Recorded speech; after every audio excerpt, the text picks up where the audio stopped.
오늘 주시는 하나님의 말씀은 시편 135편 12절부터 마지막 21절까지 말씀입니다. 자, 어제 시간에 이어서 시편 135편 12절부터 보겠습니다. 먼저 원문에서 보면 그분은 그들의 땅을 유산으로 주셨도다. 곧 그분의 백성인 이스라엘에게 유산으로 말이다. 13절입니다. 여호와시여 당신의 이름은 영원하시나이다. 여호와여 당신을 대대로 기억하리로다. 14절 왜냐하면 여호와께서는 그분의 백성을 공정하게 대하시며 그분의 종들을 불쌍히 여기시기 때문이나이다. 자, 여기 보면 하나님께서 잠시 요약을 하자면 하나님께서 135편 1절부터 그 앞부분에 보게 되면 이스라엘을 위해서 하나님께서 아주 좋은 일들을 행하고 계시다. 그래서 그들을 특별히 하나님 자신의 소유로 택하셨고 또 하나님께서는 그들을 위해서 여러 가지 일들을 하신다. 그러면서 하나님께서는 그들을 보호하시고 그들을 도와주시기 위해서 그들을 반대하고 또 그들을 대적하는 주변의 많은 나라를 치시고 또 강한 자들을 다 물리치시고 하는 그런 내용을 시편 135편 1절부터 11절까지 말씀에서 보았습니다. 연속되지요. 하나님은 또 무엇을 주시느냐? 그들이 심지 아니한 그리고 그들이 가서 돈을 주고 사지 아니한 자신들이 어떤 노력을 해서 얻지 아니한 그 땅을 그들에게 유산으로 주셨습니다.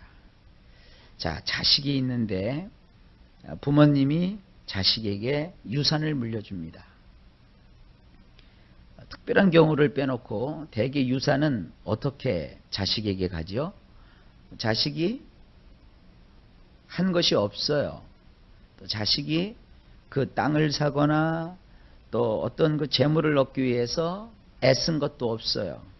부모님이 고생하고 땀 흘리고 허리띠를 졸라매면서 참 많은 수고를 해서 얻은 큰 재산이 있는데 이것을 자식에게 물려줄 때는 어떻게 물려줘요? 그냥 공짜로 물려주는 거예요. 이유는 그 아버지의 혹은 그 어머니의 자식이기 때문에 그래서 물려준다고요. 이게 유산이에요. 하나님께서는 이스라엘 백성들에게 선도 요구하시고 의도 요구하시고 또 여러 가지 그들이 하나님의 계명을 지킬 것을 요구하시지만 그것은 하나님과 이스라엘 사이에 어떤 거래가 형성되기 위해서 요구하시는 거래의 조건이 아닙니다. 엄밀히 따지면 이스라엘은 하나님의 자식이에요. 그래서 하나님의 자식으로서 그들이 존재하기 때문에 그들이 부족하다고 그들이 연약하다고 해도 아버지가 자식에게 그 모든 것을 물려주는 거예요. 중국의 고사를 보게 되면 삼국지, 여러분 삼국지 아마 어린 시절에 읽거나 듣거나 아니면 보았을 거예요. 거기 보면 유비가 나오죠. 근데 그 유비의 자식이 좀 모자라요. 유비의 자식이 왕으로서는 부적격해요. 그런데도 유비가 그 못난 자식이지만 남이 볼 때는 못난 자식이지만 아주 유비가 자식을 사랑했어요. 그래서 나중에 유비가 죽으면서 그 나라를 그 못난 자식이지만 다 자식에게 물려줘요. 대신에 그 자식을 돌보고 그 자식 옆에서 충성을 할 수 있는 자들을 미리미리 키워서 특별히 이제 제갈량 여러분 기억하실 겁니다. 그 제갈량을 필두로 해서 그 자식이 제대로 나라를 다스릴 수 있게끔 해서 그걸 다 물려줘요.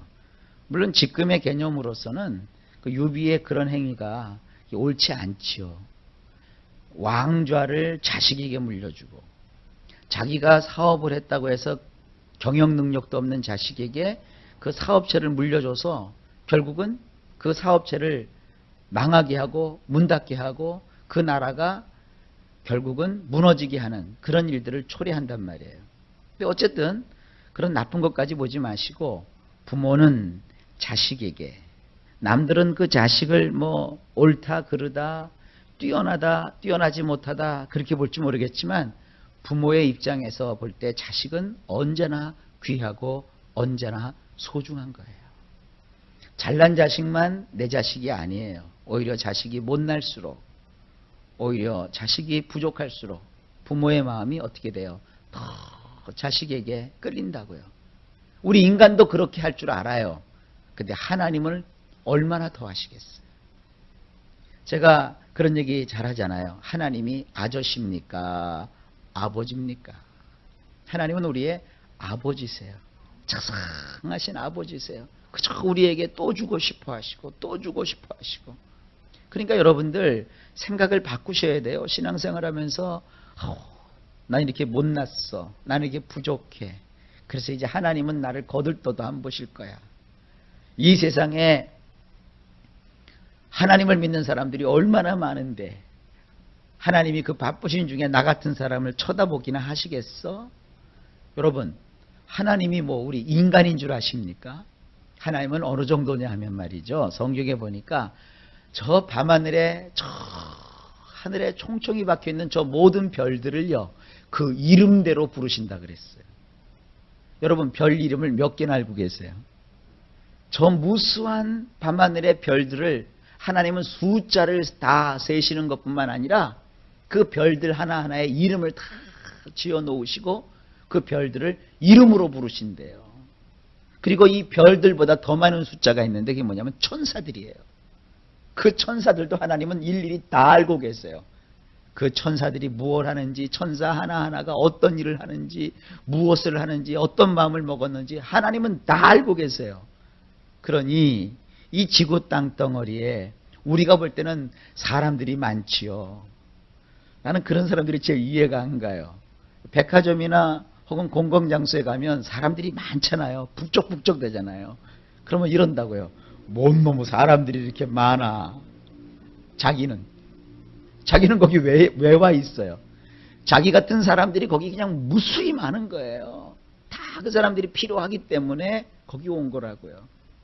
사람이 많으면 좋을 사람이 누구예요? 백화점 사장님이 좋지요.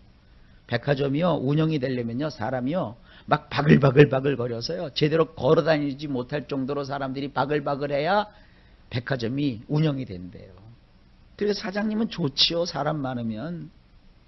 마찬가지예요. 여러분 지구에 수많은 사람이 있다고 하나님이 여러분을 모르실 줄 아십니까? 다 아세요. 알아도 그냥 대충만 하시는 거 아닙니다. 어떤 분이 그러대요. 자기는 국회의원들을 다 알고 있대요. 우리나라 대통령을 위시해서 국회의원들을 다 안대요. 근데 문제는 그 사람들이 자기를 모른대요. 그러니까 말장난을 한 거죠. 그러나 하나님은요. 우리가 비록 하나님을 모른다 할지라도 하나님은 우리를 알고 계셔요. 성경에 그런 얘기가 있잖아요. 우리가 아직 죄인 되었을 때 그래서 하나님께서 우리를 사랑하셨는데 그 사랑을 예수 그리스도를 통하여서 나타내 주셨다 그랬어요. 우리가 아직 알지 못했을 때에도 하나님은 나를 아시고 나를 부르셔서 예수 그리스도 안에서 하나님의 자녀로 삼아 주시는 거예요. 그러니까 여러분 오늘부터 생각을 여러분 자신의 그 기분에 따라 살지 마시고 하나님의 말씀에 맞추시기를 바랍니다. 하나님은 살아계신 하나님이세요. 제가 어제 그 이단에 대해서 조금 좀 연구를 했어요. 요즘 거기 무슨 뭐 이만희라고 하는 신천지 교회가 교회마다 아주 그 곤란한 그런 영향력을 끼치고 있다고 그래가지고 제가 신천지 교회에 대해서 조금 좀 알고 싶어가지고 인터넷을 뒤져가지고 신천지 교회에 대한 경황을 쭉 한번 봤어요.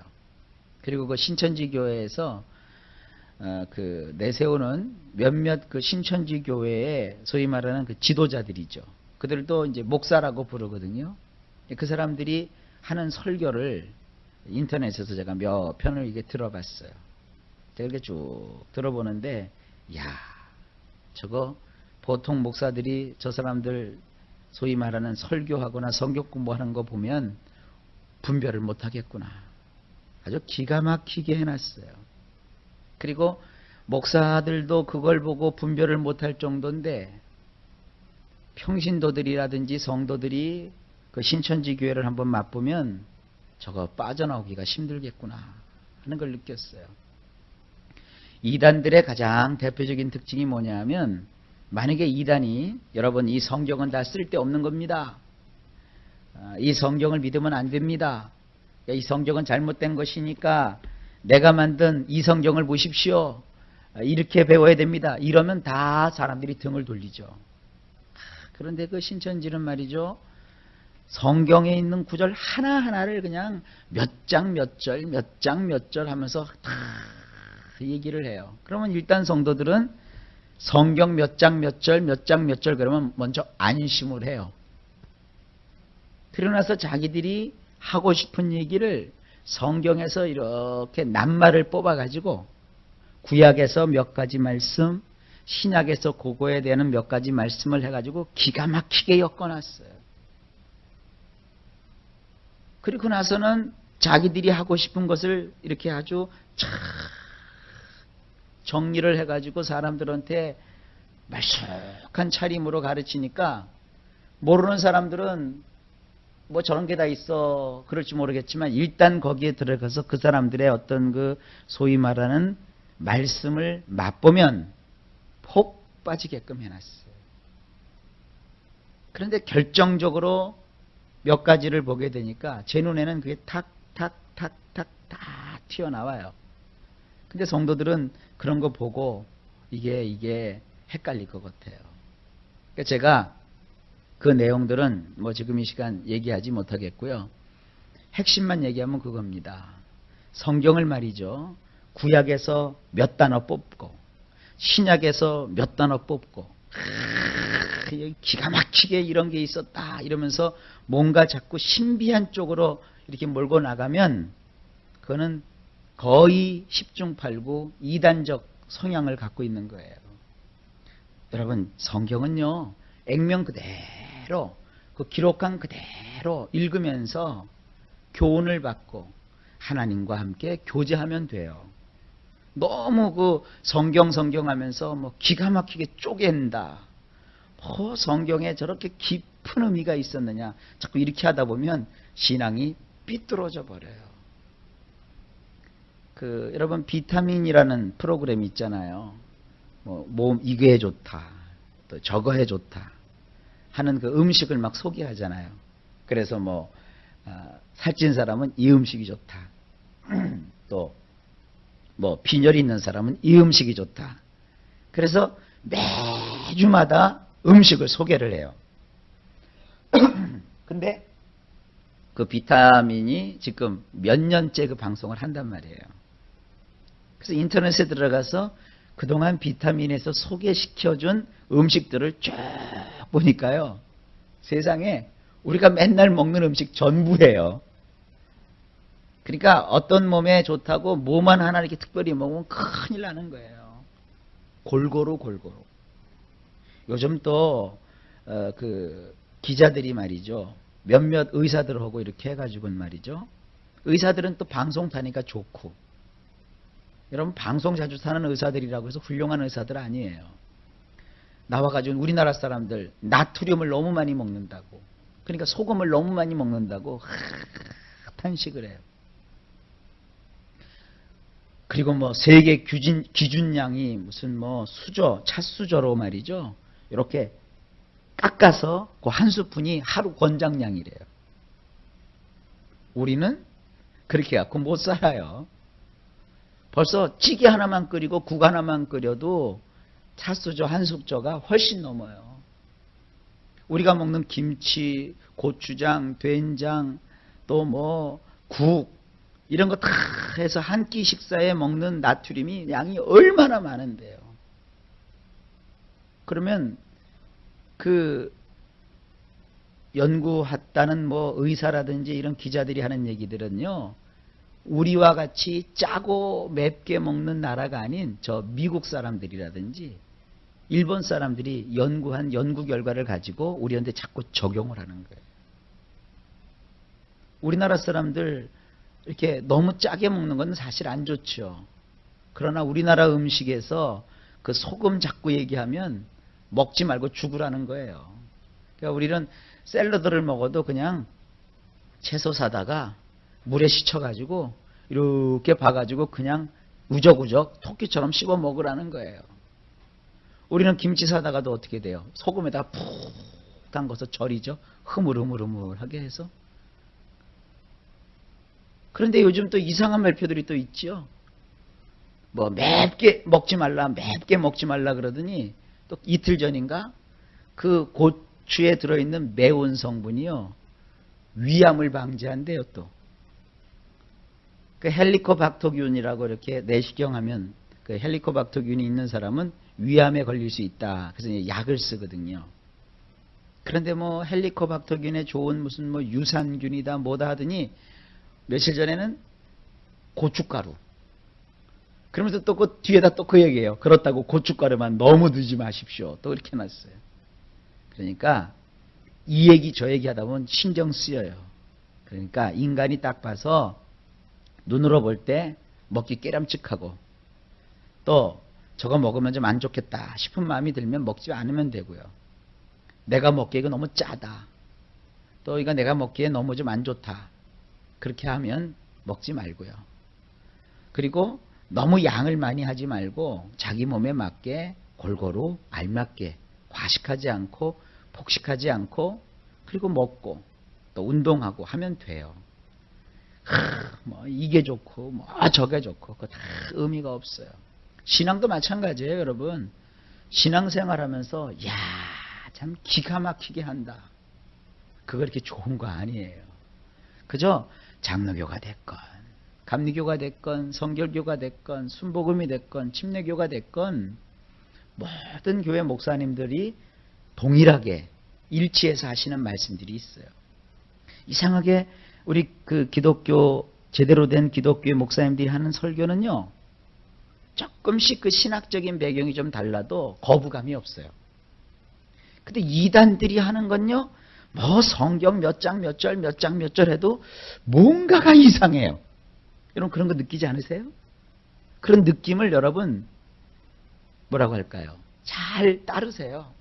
그러니까 하나님께서 우리 안에서 성령을 통하여 그런 것들을 막는 거예요.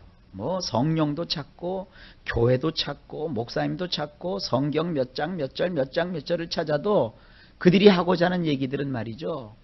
이게 다 제가 볼 때는 이렇게 길이 보여요. 그건 아니거든요. 그러니까 성도들은 그런 구분력이 없기 때문에 그런 그 이단들의 가르침 앞에서 굉장히 속수무책입니다. 그러니까 제 말을 여러분들이 신뢰를 하시면서 항상 그 하나님 말씀은 어떤 인간적인 생각으로 이렇게 잘 쪽지게처럼 뽑는 그런 생각하지 마시고 말씀은 전체적으로 읽고 또 전체적으로 따르고 이렇게 교회 나와서 예배를 드리는 가운데 그 본문에서 하나님께서 한두 가지 말씀을 주시잖아요. 그걸 가지고 실천하시면 돼요. 근데 이단들은 뭐 대단한 것이 있는 것처럼 막 이것도 모르지 너희들 저것도 모르지 이런 것도 있다 저런 것도 있다. 그럼 대단해지는 것 같은데 그렇지 않아요. 실질적으로 하나님의 말씀은 우리에게 굉장히 폭넓게 다가와요. 자, 오늘 읽은 말씀들이 다 그거 아닙니까?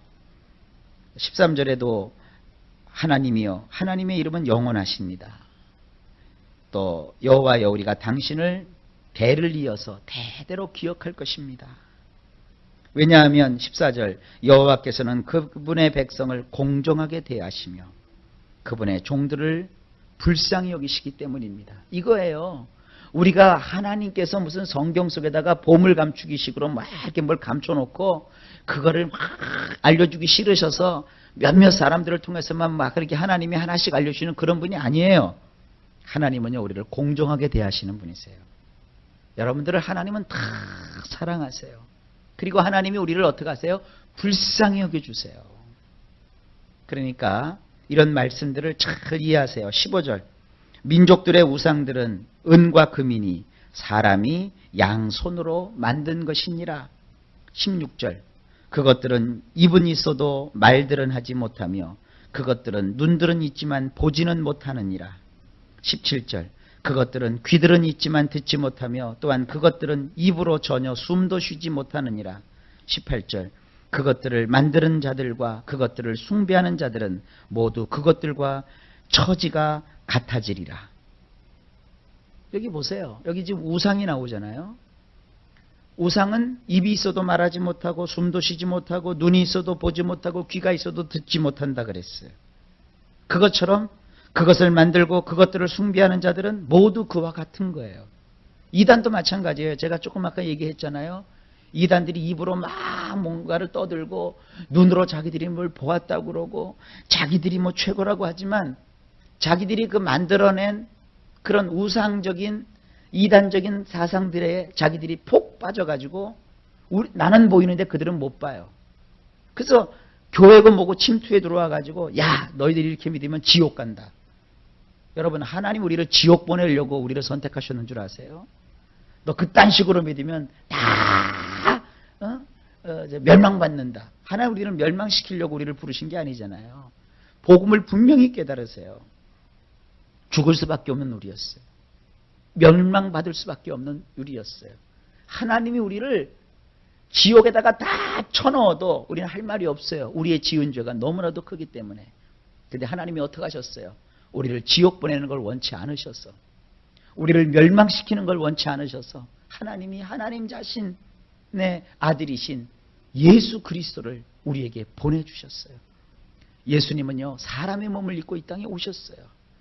그러나 그분 속에는 하나님이 계시잖아요. 그 예수님이 우리를 위해서 하신 일이 뭡니까? 우리의 연약함과 우리의 죄와 우리의 부족함을 다 그 몸이 감당하신 거예요. 그래서 내가 죽어야 될 자리에 그분이 대신 죽으시고, 내가 채찍 맞아야 될 자리에 그분이 대신 맞으시고, 내가 찢기고 상해야 될 자리에 그분이 대신 찢기고 상하셔서 마치 암탉이 병아리를 품듯이 우리를 품어주신 거예요. 그래서 우리를 어떻게 하셨습니까? 건져내셨어요. 구약에 보면 수렁에서 건진 내 딸이라는 말이 나와요. 수렁에 빠진 자기 딸을 그 아비가 건져내듯이. 여러분 아들이 수렁에 빠지면 아버지가 뭐라고 그래요? 야 나와, 헤엄쳐 나와. 그러지만 딸이 빠졌어요. 그럼 어떻게 해요? 아버지가 저 연약한 내 딸, 그리고 그냥 아버지가 손수 진흙구덩이에 들어가서 딸을 건져내잖아요. 바로 그거예요. 우리는 수렁에 빠진 하나님의 딸과 같은 거예요. 여러분 무조건 하나님 앞에는 아들만 있는 줄 아는데 그렇지 않아요. 그 때로는 아들처럼 때로는 딸처럼 하나님 우리를 대해 주시는 거예요. 하나님이 직접 오셔서 이 연약한 우리를 수렁에서 끄집어내시는 거예요. 그러면서 어떻게 하세요? 우리를 닦여주시고 씻어주시고 새 옷을 입혀주시고 다시는 그 수렁에 빠지지 않도록 하나님이 조치를 해주시는 거예요. 이게 우리 하나님이세요. 근데 이단들은 뭐예요? 그렇게 안 가르쳐요. 이상하게 공포 분위기를 조성하죠. 그러면서 지금은 그 세력이 많이 약해졌지만 무슨 구원파 이단이라는 게 또 있어요. 그 사람들이 물어보는 게 있어요. 당신 구원 받으셨습니까?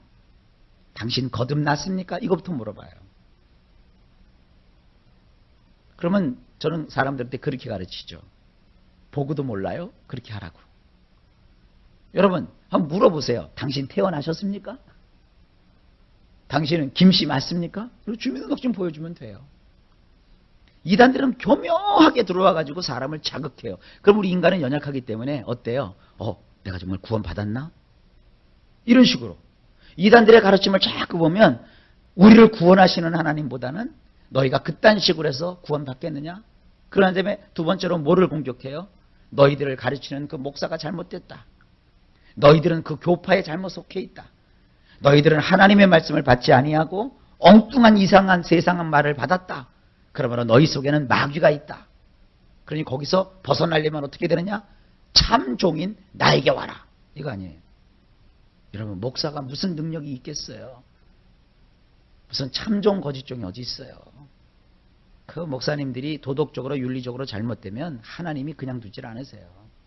그래서 신실하게 하나님을 섬기는 그런 목사님들이라면 여러분이 다 잘해 주실 수 있기를 바라요.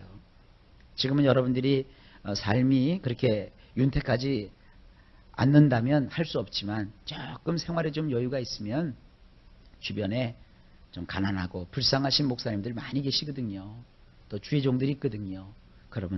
여러분들 좀 도와주고 또 위에서 기도해 주면 얼마나 좋겠어요. 근데 이런 분위기들이 없어요. 자꾸 뭐 우리 교회, 내 교회.